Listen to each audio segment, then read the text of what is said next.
Have you ever wondered why Malaysia is forcing Filipinos to leave their country? Picture this. You wake up one day and find out that 132 Filipinos are being sent back to their homeland from Sabah, a Malaysian region. A day that began like any other suddenly turned into a whirlwind of uncertainty, with men, women, and even children being uprooted from their lives and sent back to the Philippines. This isn't just a random occurrence, but a part of an ongoing process. And these individuals aren't just leaving, they are being deported, a term usually associated with lawbreakers and not innocent civilians. But these Filipinos didn't commit any major crimes. They were simply trying to make a living in a foreign land, hoping for a better future, and yet they found themselves on the wrong side of a policy that they probably didn't even know existed when they first arrived. Now let's take a moment and think about this. What could be the reason behind such a drastic move? Why would a country like Malaysia decide to deport a large number of people who have been living there for years, contributing to the economy and forming a part of the society? Is it because of a sudden change in immigration laws? Or perhaps it's a part of a larger, more complex political strategy?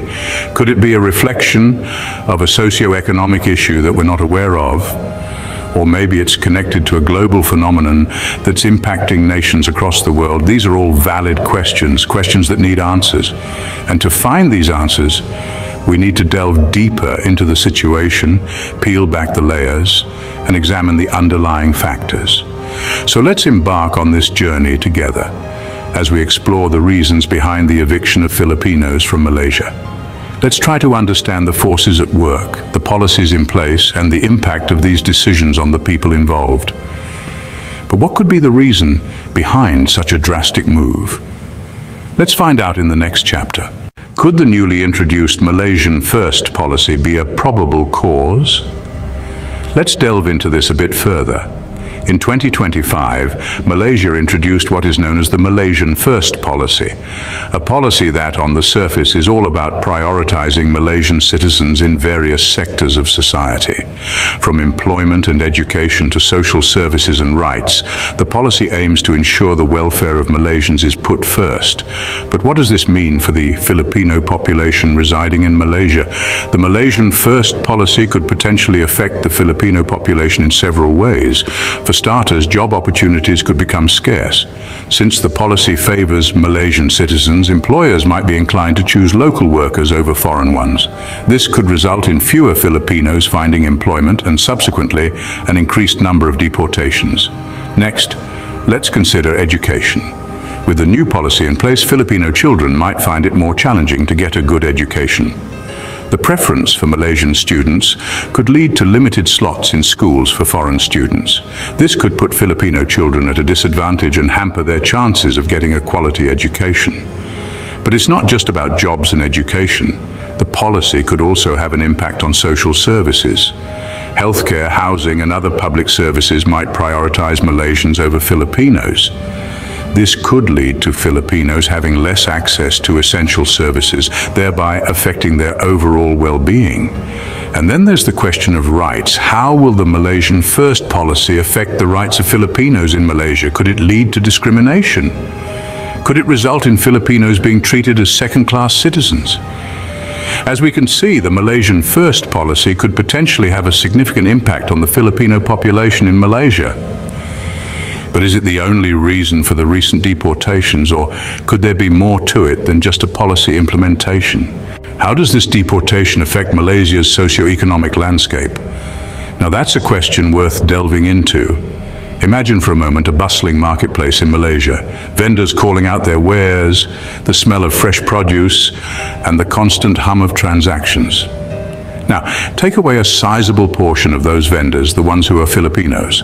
The marketplace becomes less vibrant, less diverse. This is just a glimpse into the socio-economic implications of mass deportation. The Filipino population in Malaysia contributes significantly to the country's labor force, particularly in sectors such as construction, agriculture, and domestic work. Their removal could lead to labor shortages in these sectors, affecting Malaysia's productivity and economic growth. But it doesn't end there. Think about the remittances. Many of these Filipino workers send a portion of their earnings back home to the Philippines. Less Filipino workers in Malaysia means less remittances, which could lead to a decline in the Philippine economy, affecting families who rely on these funds for their survival.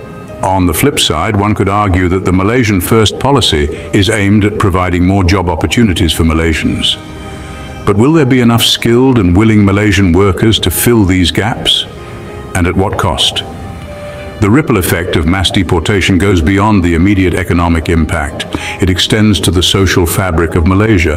The diversity brought about by the Filipino community, their culture, their traditions, their food, all contribute to the multicultural tapestry of Malaysia. The absence of this vibrant community could lead to a socio-cultural vacuum, impacting not only the economy but also the societal dynamics of Malaysia.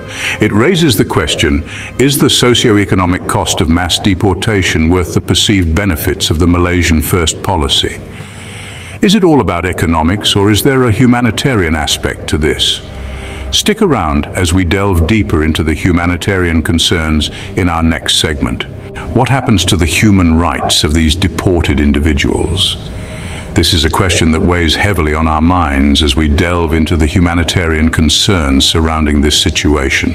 When countries engage in mass deportation, it may seem like a straightforward process. However, beneath the surface, a myriad of complex issues bubble up, ones that could potentially violate the basic human rights of those being forced to leave.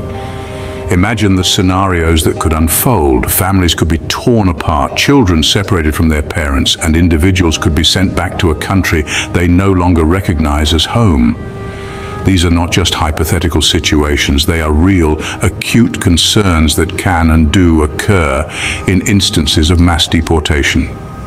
In the face of these potential human rights issues, the role of international organizations and the Philippine government becomes increasingly vital. These entities have a responsibility to safeguard the rights of these deported Filipinos. But how? By ensuring that the process of deportation is carried out with dignity and respect for the individuals involved.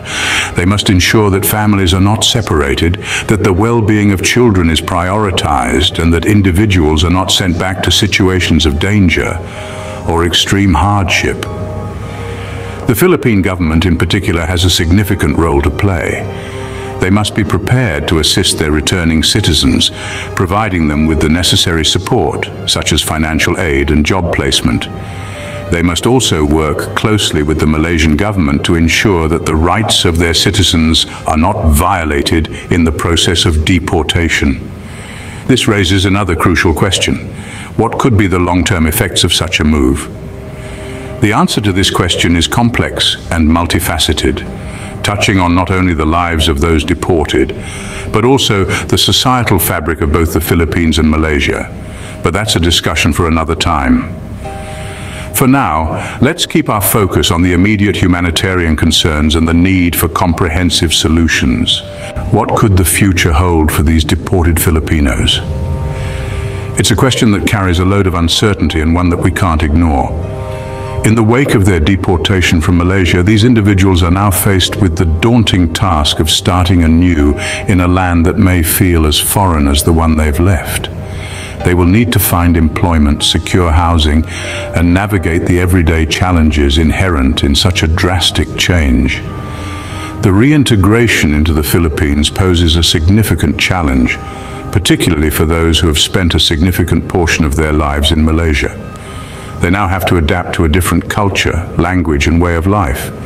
The children, some of whom were born and raised in Malaysia, will need to adjust to new educational systems and perhaps even learn a new language.